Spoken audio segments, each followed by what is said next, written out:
capítulo 13, versículos 33 al 35. Con esta parte, Mateo 13 cierra como conclusión las 4 primeras parábolas que Cristo las declaró ante la multitud. A partir de la parábola quinta hacia adelante, a la séptima, hay 7 parábolas aquí en Mateo 13. La parábola quinta, sexta y séptima están dirigidas solamente a los discípulos. La parábola 1 a la cuarta, y esa es la cuarta parábola, están dirigidas a la multitud. Dice así el Evangelio según San Mateo, capítulo 13, versículos 33 al 35.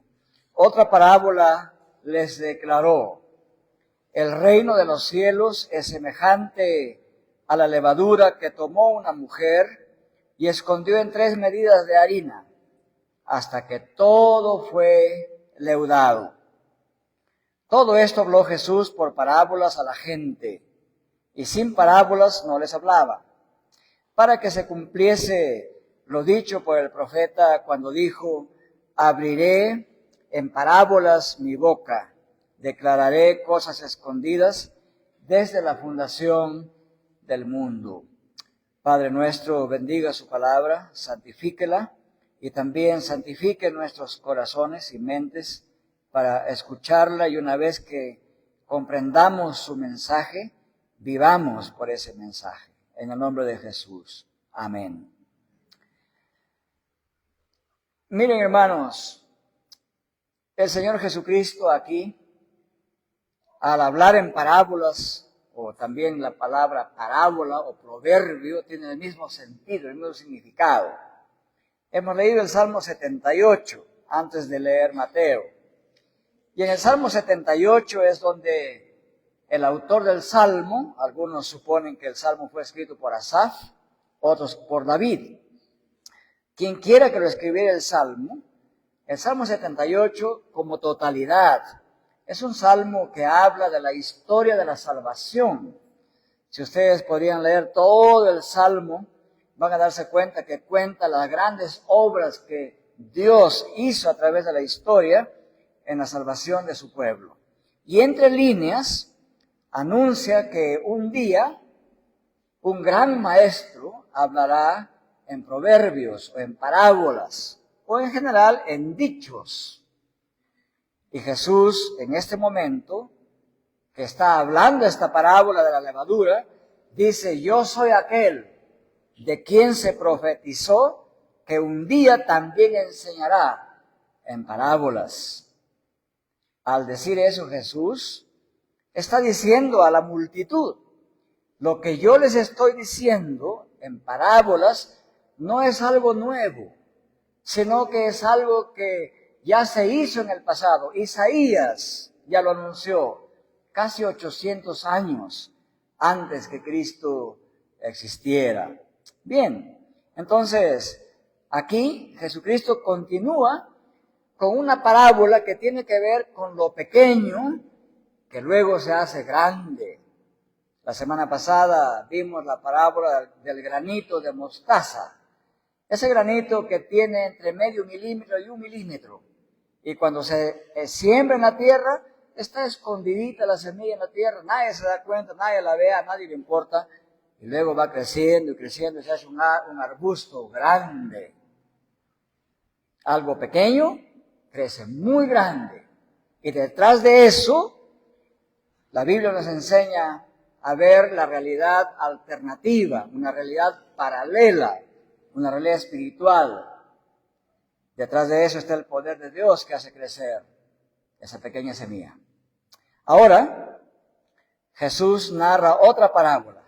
Nos dice que una señora, no dice el nombre, no dice la panadera de la esquina, sino una señora metió, sembró, escondió, en otras palabras, mezcló levadura en unas 3 medidas de masa.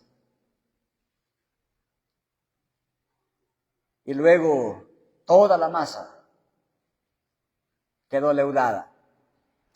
Eso cuenta Jesús. No da la interpretación, pero el significado es bien claro. Entonces, vamos a examinar este significado a la luz del contexto en que se usaba la levadura. En primer lugar, vamos a hablar que el reino de los cielos es como esa levadura, escondida en la masa de harina, en pequeña cantidad, pero luego infla toda la masa. En segundo lugar, el versículo 34, vamos a explicar por qué Jesús habló en parábolas a la multitud. Y en tercer lugar, ¿qué significa esto de que Isaías profetizó que Jesús, el hijo de David, hablaría en parábolas? Primero entonces, el reino de los cielos es como la levadura escondida en la masa de harina. Para comprender bien el significado de esta parábola, debemos explicar qué es la levadura y también qué hace la levadura cuando se mezcla con la masa de harina. Y claro, aquí estoy entrando en un terreno muy peligroso esta mañana, en el terreno que nuestras hermanas damas conocen muy bien. Todo el tiempo hacen queques, panes, tortas o tartas, como diría nuestro hermano Álvaro. Y tienen mucha experiencia en usar la levadura, ¿verdad? Muy bien, entonces voy a preguntar a nuestras damas, ¿qué es la levadura?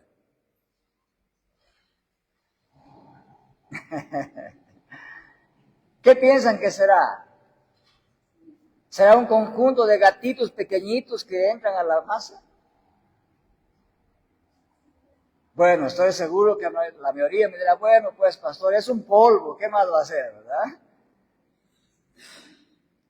Pero eso es lo que los ojos ven, polvo. Pero hay una realidad paralela detrás de la levadura. Hay otra realidad que solamente los biólogos y particularmente los microbiólogos pueden ver. En el microscopio se puede ver. ¿Saben? La levadura o las levaduras, porque hay varias clases, son un conjunto de millones de hongos. Son honguitos, pequeñitos. El hongo que se usa como levadura para el pan se llama Saccharomyces cerevisiae. Ese es su nombre en la literatura científica. Saccharomyces significa algo que produce azúcar. Sácaros es la palabra griega para azúcar. Ese es el hongo, un Saccharomyces. Y en ese polvito hay millones de hongos. Entonces ese es su nombre, Saccharomyces. Así se le conoce en esa ciencia particular que se llama micología. La micología estudia los hongos. Es una rama dentro de la microbiología. Entonces, esta levadura puede usarse fresca o seca. ¿Qué es lo que hace este conjunto de hongos invisibles al ojo humano? Lo vemos como polvo, nada más. ¿Qué hace cuando se mezcla con la harina? Ustedes no ven el conjunto de hongos en la harina. En la masa se ve masa. No pueden ver dónde está el honguito en la masa, ¿verdad? Muy bien. Entonces, ¿qué hacen estos honguitos? Estos honguitos, en menos de 2 horas, entre 1 hora y 45 minutos a 2 horas, comienzan a comer todo el azúcar que tiene la harina. Son como unos laboratorios velocísimos, dragones y rápidos. Comen todo el azúcar. Y al comer todo el azúcar, esos honguitos producen anhídrido carbónico. Ahora dirán ustedes, ¿qué es anhídrido carbónico, verdad? Bueno, algunos días como amanecemos bien frío, el día está frío y hacemos así, exhalamos, se ve un humo que sale de la boca, ¿sí o no? Ese es el anhídrido carbónico. Es un gas. Entonces, al comerse el azúcar, el laboratorio de la barriguita de esos pequeños honguitos produce un gas y lo exhalan. Y ese gas se mete en todos los espacios que hay en la masa. En la masa hay bastantes espacios y comienza a inflarse la masa. Esa es la bioquímica de la levadura, de ese pequeño honguito. Y además del CO2, ese gas que infla la masa, produce también etanol, un tipo de alcohol.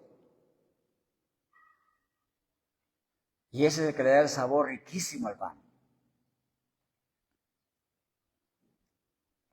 Gracias a Dios que quizás aquí no son adventistas ustedes, ¿no? O quizás no son fundamentalistas, porque si se enteran que la levadura pone alcohol en la masa, quizás no van a querer comerla nunca más, ¿verdad? Pero no se preocupen, es un alcohol que no le hace nada al ser humano, le hace muy bien al pan. Bien, entonces, eso es. Ese gas, dióxido de carbono, anhídrido carbónico, infla la masa.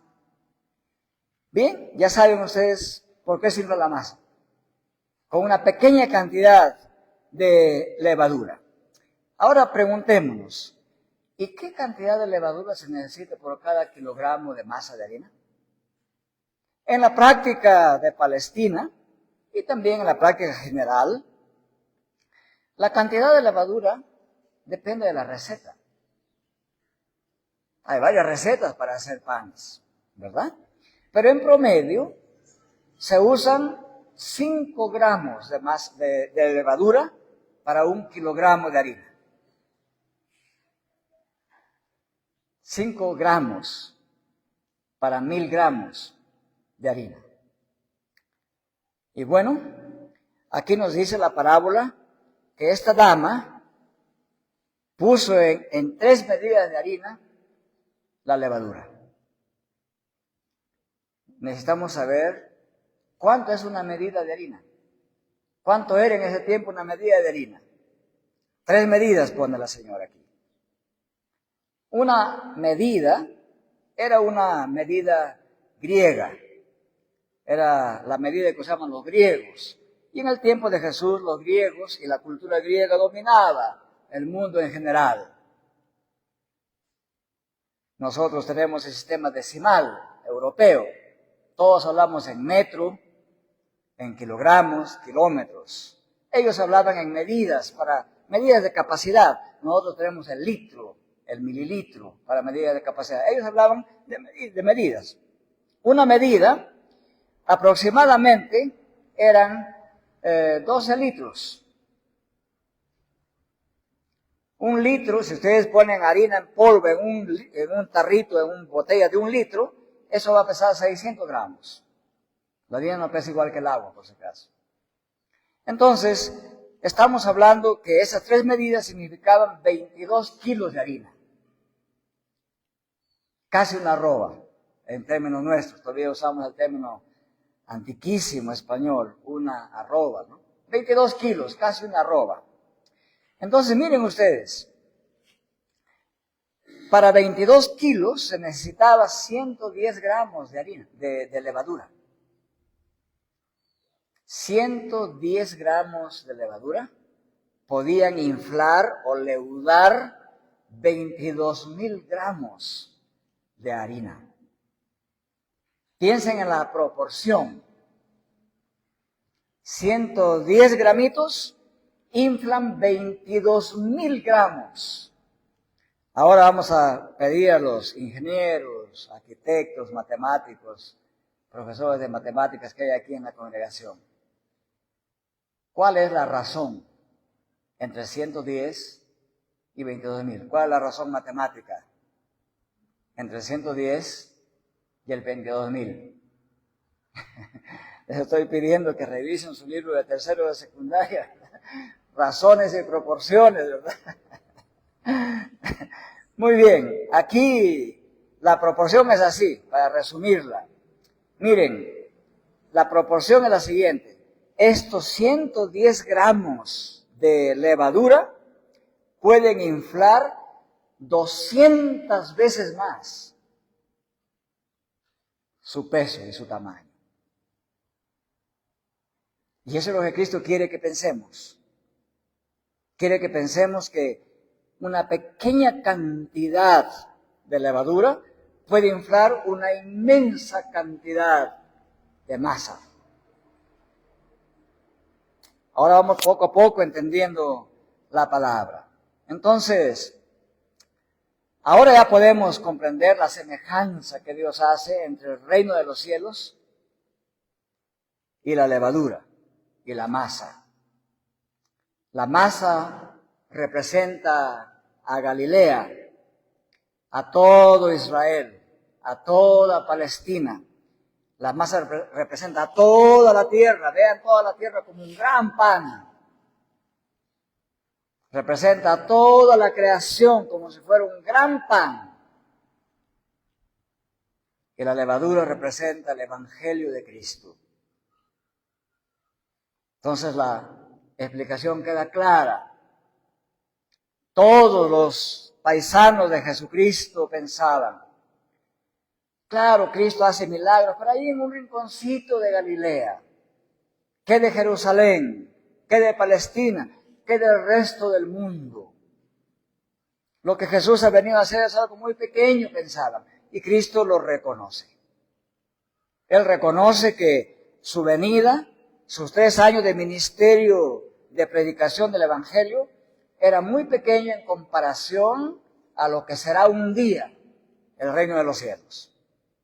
Y nos quiere enseñar que esos pequeños inicios que Jesús hizo en esta tierra, predicando el Evangelio de Cristo, va a ir creciendo y creciendo y creciendo y creciendo sin parar hasta cuando Él venga y consume y termine de ser el Rey absoluto en toda la creación. A eso se le llama la consumación del reino de Dios.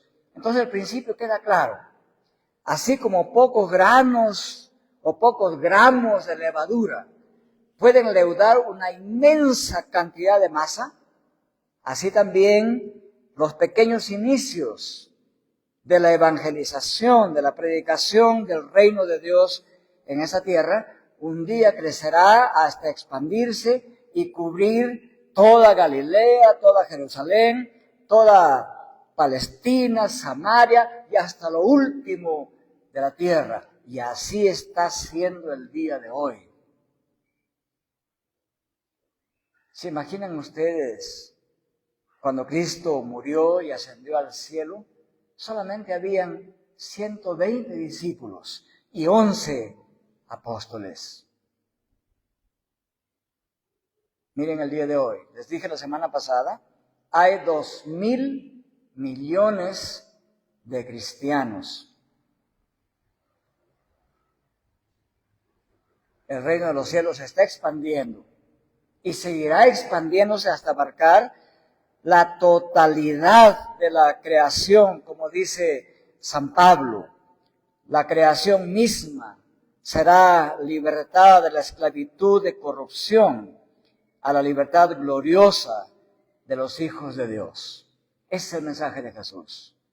No desprecien estos pequeños inicios, porque de la misma manera que una pequeña cantidad de levadura infla tremenda cantidad de masa, así también estos pequeños inicios que Cristo empezó, leudarán, se expandirán a toda la creación.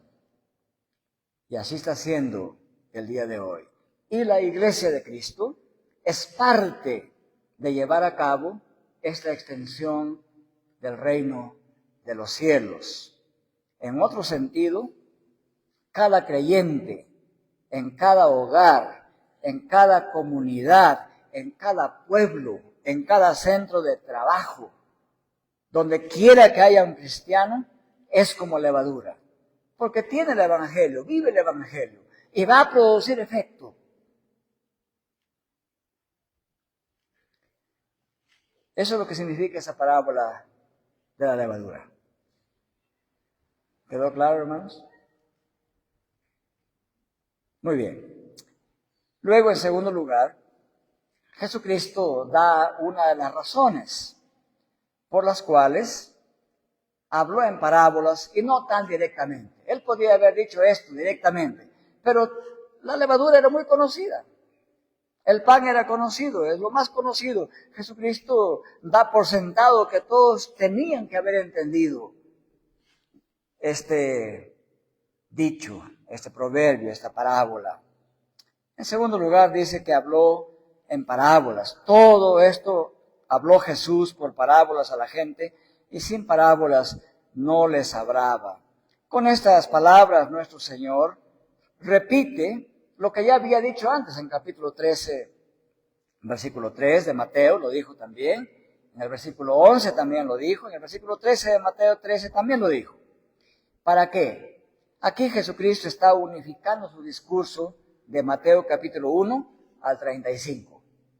Y les dice, no les extrañe que yo les hable por parábolas. ¿Qué sentido tiene esa declaración?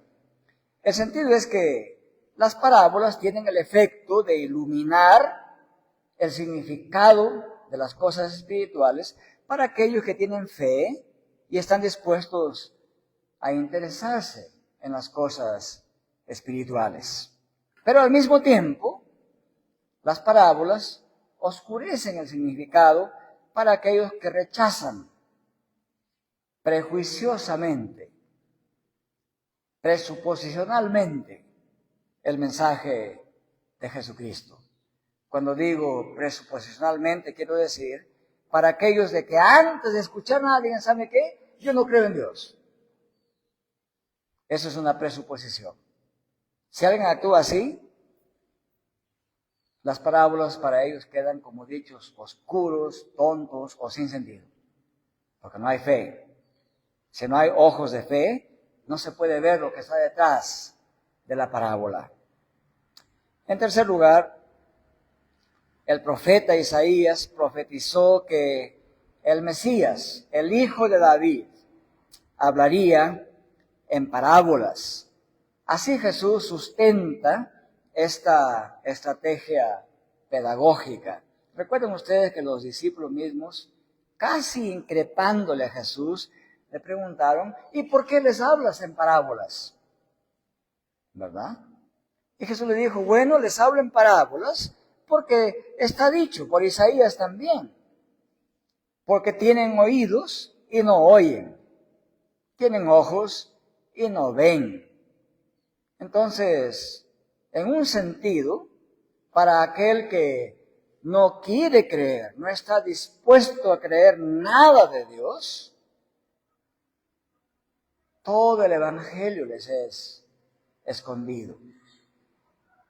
El reino de los cielos les es escondido. Entonces, aquí en este Salmo 78 se decía así, escucha, pueblo mío, a mi enseñanza, inclinad vuestros oídos a las palabras de mi boca, abriré mi boca en parábola o en proverbio, pronunciaré dichos oscuros desde la antigüedad.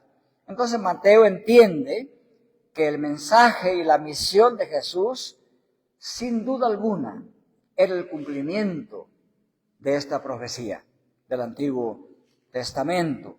Entonces, todo este pasaje de Salmo 78 habla de la historia de la salvación. Y aquí Jesucristo llega en un punto importantísimo en la historia de la salvación del pueblo de Dios y declara el reino de Dios en forma de parábolas, porque había mucha gente en la multitud que simplemente quería los milagros de Jesús,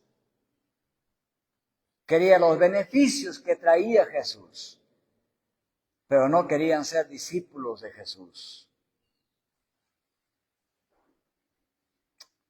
El día 23 del mes de noviembre, en mi segundo día de operación, estaba todavía hospitalizado, me visitó un antiguo amigo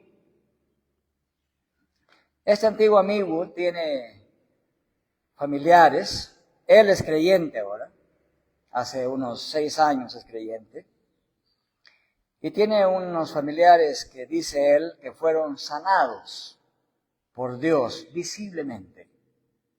Una hermana de él fue sanada de una enfermedad incurable para los médicos, me contaba. Y le digo, ¿y ella también es creyente como ustedes? Me dice, no, todavía no viene ni siquiera a la iglesia. Interesante, ¿no? Y como ese, hay miles de casos. Ustedes han visto, ¿no? Cuando hay campaña de sanidad, ¿quién no quiere ser sanado? Especialmente si uno tiene enfermedades que han sido desahuciadas por los médicos, ¿quién no quiere ser sanado? Entonces, si alguien dice que tiene don de sanidad, viene y cantidad de gente no están necesariamente interesados en poner su fe en Cristo y ser discípulos de Cristo. Muchos tienen interés solamente en la sanidad y nada más. Así también había gente en el tiempo de Jesús. Era doloroso para Jesús y sus discípulos. Una vez él hizo este milagro de dar de comer a 5,000 personas a partir de 5 panes y 2 peces. Y Jesucristo dijo una palabra que nos parece dura, pero muy verdadera. Se dio cuenta del corazón de la gente porque él sabía lo que hay en el interior. Dios sabe lo que hay en el interior nuestro. Y les dijo, ¿saben qué? Ustedes me siguen no por la palabra de Dios, me siguen por la comida. Claro, cuando uno lee eso dice, uy, Jesús muy fuerte, ¿no? Y habiendo dicho eso Jesús, dice que todos comenzaron a irse de su presencia.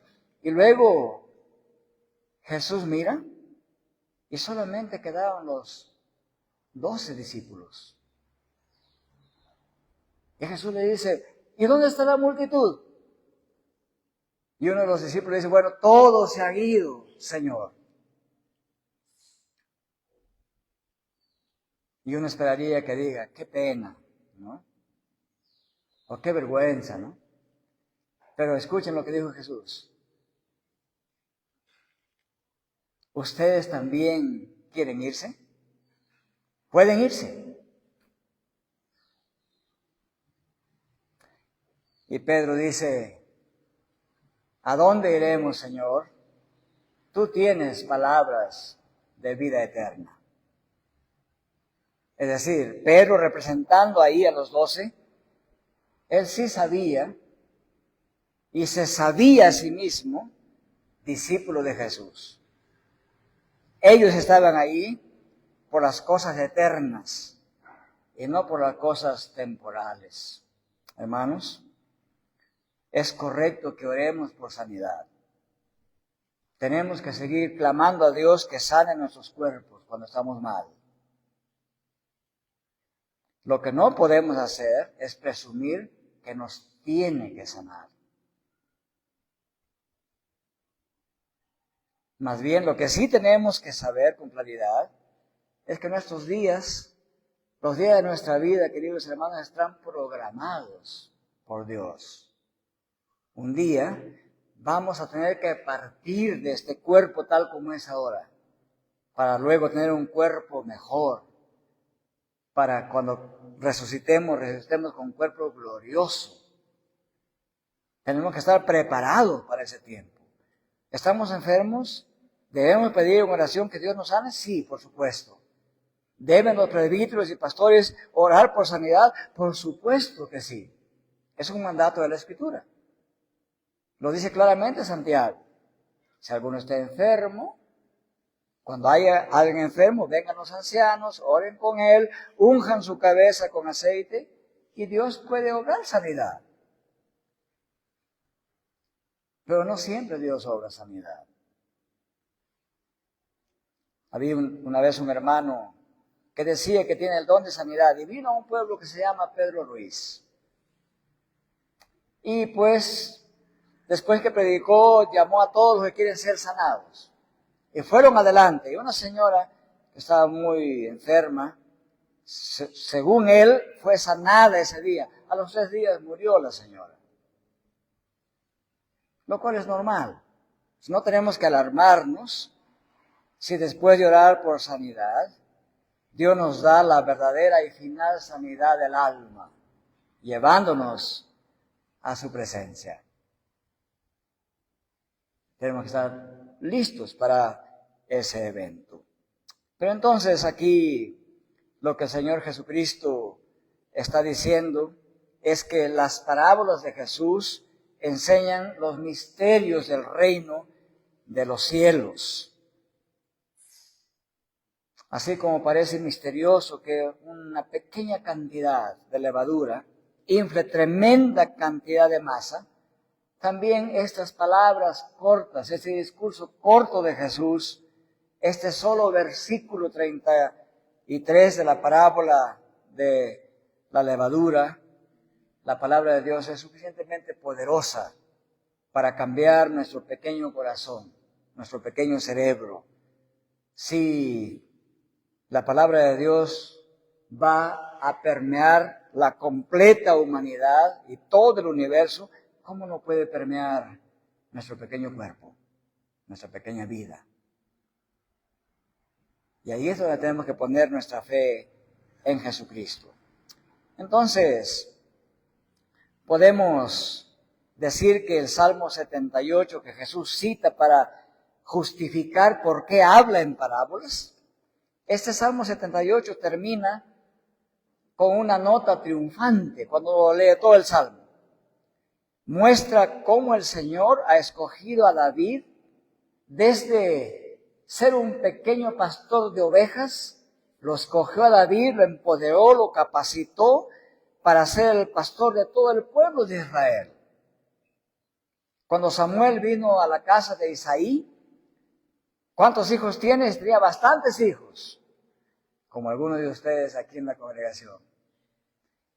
Y pues dijo, a ver, muéstrame tus hijos. Y aparece el más grande y hermoso, ¿no? Y Samuel mismo, que era profeta, dijo, este seguramente ha escogido Dios para ser el rey. Y Dios le dijo, no, este no, pasa, viene otro. Y todos desfilaron y Dios le dijo, ninguno de ellos. Pero entre ellos había hombres grandes y simpáticos y hermosos, en varios quenes y fortachones y todo eso, ¿no? Ninguno de esos, dijo Dios. Y Samuel se quedó preocupado. Y le dice, Isaí, ¿tienes otros hijos? Solamente me queda uno, me dice. Pero es todavía muchacho y está ahí por ahí detrás de las ovejas. Es alguien que huele a oveja, ¿no? Que venga. Y viene. Dice que era joven, no era gigante, era rubio. Y viene el muchacho. Y Dios le dice a Samuel, ese va a ser el rey de Israel. El más pequeño de toda la familia. Fue escogido por Dios para ser el pastor de todo Israel. Hermanos, en Cristo, si alguno de ustedes se siente pequeño, puede ser que físicamente lo sea. Pero ante los ojos de Dios, con ese tamaño que usted tenga, con esos dones que usted tenga, Dios hace algo grande. Pablo lo experimentó. Y Dios le dijo a Pablo, porque Pablo pidió 3 veces a Dios que lo sanara. Dios, sáname. Clamó 3 veces. Y le dijo, Dios no lo sanó a Pablo de una enfermedad que tenía, no nos dice qué tenía. Algunos piensan que era corto de vista, otros piensan que era un problema de orgullo, no se sabe qué enfermedad tenía. Pero esto es lo que le dijo Dios, Pablo, bástete mi gracia, porque mi poder se perfecciona en debilidad. De lo más débil del pueblo de Dios, Dios hace cosas grandes. Nadie es inútil. Ningún creyente en Cristo es inútil en su reino. Todos ustedes son útiles en el reino de Dios. Y grandes cosas Dios puede hacer con ustedes. ¿Cuál es la conclusión a la que llegamos? Nuestro Señor, al enseñar mediante parábolas a las multitudes, tiene el propósito principal de revelar la verdad del reino a quienes creen en Él y están dispuestos a recibir a Cristo en su vida. A través de su enseñanza por parábolas, Jesús cumple lo que el Antiguo Testamento profetizaba acerca del Mesías. Es como si Él mismo fuera el que hablaba en el Salmo 78. Lo que Él expresa en las parábolas está expresando los misterios del reino de Dios. Los misterios no significa algo escondido, sino algo poco entendido, pero que se puede entender si ponemos atención con los ojos de la fe. Y por eso dice las cosas ocultas de la fundación del mundo, pero que ahora se dan a conocer con Cristo usando ilustraciones sencillas de la vida común, pero que a veces no las pensamos a profundidad. Ahora cada vez que hagan pan y pongan un poquito de polvo de hornear o un poquito de levadura, piensen, así es el reino de Dios. Una cosa pequeñita, luego infla una porción de masa bien grande. Y piense, ¿puedo yo ser esa levadura para permear todo Cajamarca con el Evangelio de Cristo? Por supuesto que sí. ¿Puedo ser la levadura para permear mis 8 compañeros de trabajo? ¿O mis 10 compañeros de trabajo? ¿O mis 7,000 compañeros de estudio? ¿Qué sé yo? Entonces, esto me lleva a cómo se aplica esta parábola. Y vamos a plantear así la aplicación. Miren, la iglesia sigue avanzando y tiene que seguir avanzando. Dentro de poco vamos a hacer un plan de trabajo, no para cumplir un deber de hacer un plan de trabajo. Vamos a hacer un plan de trabajo porque queremos este pequeño grupo aquí en Quiritimayo ser la levadura para todo ese sector de Cajamarca.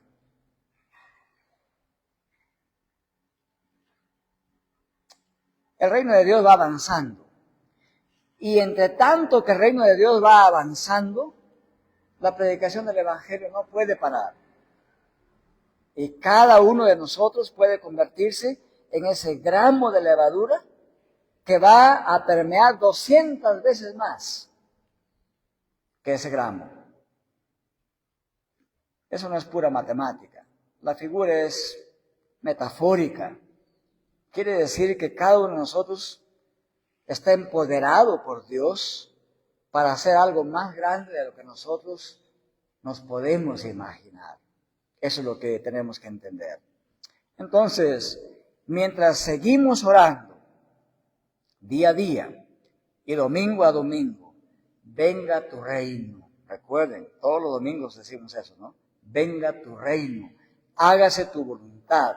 Mientras oramos así, tenemos que seguir caminando y evangelizando y viendo con los ojos de la fe el progreso del reino de Dios. Cada uno de nosotros somos ciudadanos del reino invencible de Cristo. Tenemos que sabernos eso. No somos un grupo de soldados andrajosos, cojos, mancos y ciegos. No somos eso. Podemos tener defectos físicos seguramente, pero somos soldados y ciudadanos del invencible reino de Cristo. Y cuando Cristo venga para consumar su reino, el reino de Dios, todo ser humano, sin excepción, verán la gloria de Cristo. Pero solamente los creyentes gozarán la gloria de Cristo. Eso es lo que Cristo mismo ha declarado en Mateo 24. Entonces nuestro Señor es el ejemplo de algo humilde que puede resultar en algo grande. Miren ustedes, el Señor Jesucristo estuvo en su trono de gloria en los cielos, descendió a esta tierra, nació en un corral de ganado, probablemente ovejas y vacas. Nació en esa batea donde comían las vacas. Eso es el pesebre. El pesebre no es una plantita de ichu, ni una plantita de arroz, ni de trigo. Es una batea donde ponían la paja para que coman los animales, o el grano para que coman los animales. En esa batea, en ese establo, nació Jesús como humilde y vivió una vida pobre.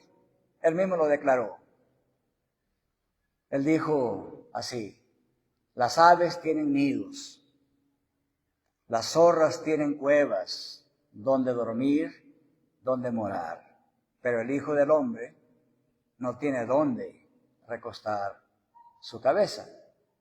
Nació y vivió en humildad. Todo lo que Cristo poseía cuando murió fue un pedazo de tela que cubrió una parte de su cuerpo, porque hasta su túnica le arrancharon y se la repartieron a los soldados romanos. Eso fue Jesús.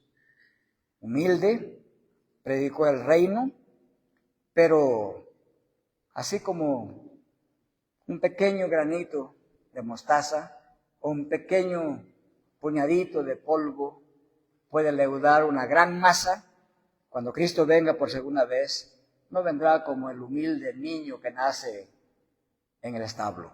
Vendrá en todo su poder, en toda su gloria, en su gloria esplendorosa, resplandeciente.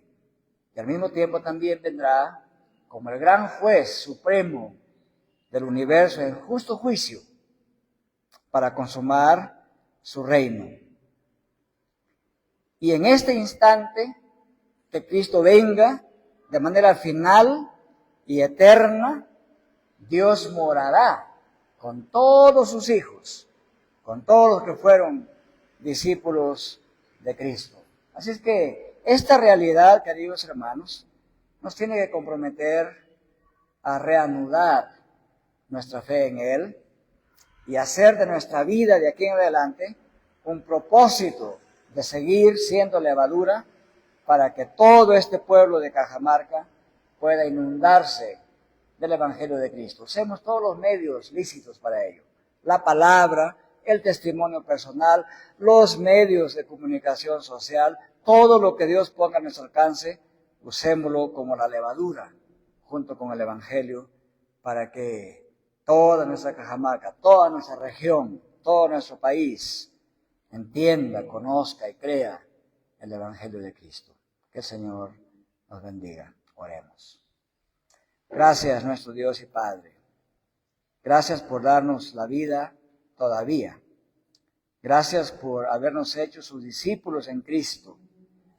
Bendiga, Padre, su palabra. Bendiga este plan de trabajo que estaremos haciendo en estas semanas para iniciar, si usted permite, un nuevo año con una visión clara de seguir evangelizando nuestra ciudad, nuestras familias. Haga de cada uno de nosotros, oh Dios, ese grano de mostaza que crece en abundancia. Haga de cada uno de nosotros esos granitos de levadura que pueden permear y hacer crecer una gran masa. Le suplicamos, Padre, por el crecimiento de su iglesia en nuestro presbiterio y en cada congregación que conforma nuestro presbiterio. Oramos también, oh Dios, que haya un crecimiento en todas las iglesias cristianas en nuestra ciudad, en nuestro país y en el mundo entero. Se lo suplicamos por Cristo Jesús. Amén.